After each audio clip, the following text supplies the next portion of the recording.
I've been wanting to make this video for a long time. It's about macros and how to calculate them, what they are. Essentially what macros are, it's short for macronutrients, your proteins, your carbs, and your fats in your diet.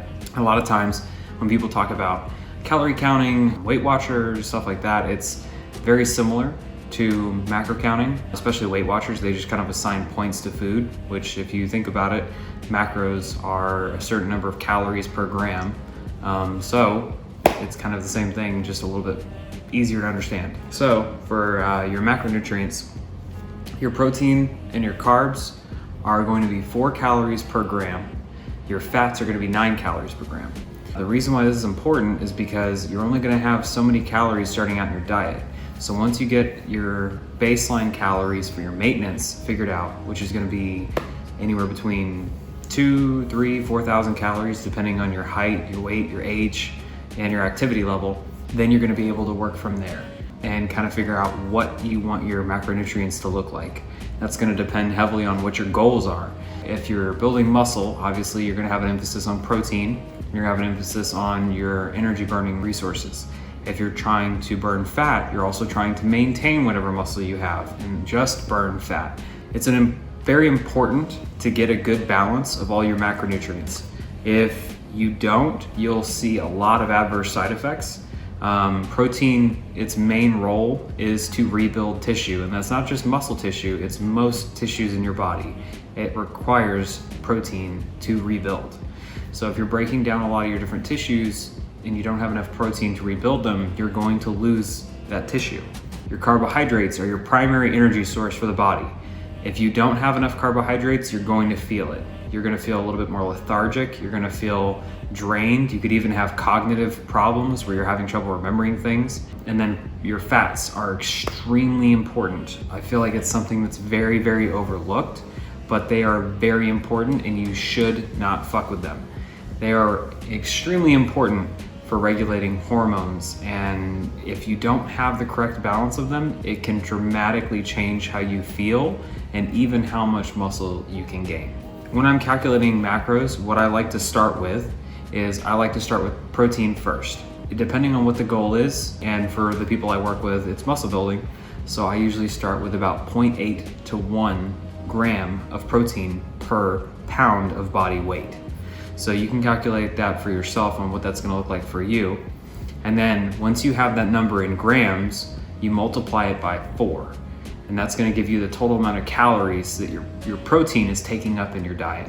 And you can subtract that from your total calorie amount to figure out what you have left. Next, I go to fats because they're very important. I always keep fats at least 20 to 25% of the total diet. So you're taking whatever your calorie number is, say you're eating 2,000, 2,500 calories a day, your total calories, you're gonna take 20 to 25% of that, and that's gonna give you your raw calorie number. And you're gonna divide that number by 9, because that's how many calories per gram there are in fats. So then that number is your number of grams of fat in your diet. So now you have your protein in grams, you have your fats in grams, and you have the amount of calories you're taking up with fats and the amount of calories you're taking up with your protein. And you can take those numbers and subtract them from your totals, and whatever you have left over for your calories, say it's 600, 500, whatever it is, you divide that by 4, that's how many grams of carbs you're eating. And you can get it down, that's exactly how I do it every single time. Whatever's left over, I go for carbs. That's a good starting point, and that's typically how I like to start with people. And then I kind of see how their body reacts from there. If they start either losing weight, maintaining weight, gaining weight, I might change up the splits depending. A lot of times in the ideal world, I'll have someone track their own food without changing anything for 3 to 5 days and just see what kind of foods they eat, whether they favor fats naturally, if they favor carbs naturally, and just how that works out. And I know that maybe, okay, if they really, really love fats over carbs, I'm gonna go closer to 30% fats and maybe a little less carbohydrates. Obviously, there's going to be some differences depending on you, but this is just some broad ways that I go about it and how I like to structure a plan. The importance of food choices. Calories in, calories out is the most important thing. Eating a bag of chips is not the same thing as eating a cup of rice. Obviously, your body's going to respond a little bit differently to those two things. So you have to keep that in mind, that with flexible dieting and counting your macros, you can still have foods that you want, But the problem is you don't want to overload your diet with a lot of fast burning carbs and crap foods. So try to keep your food choices clean.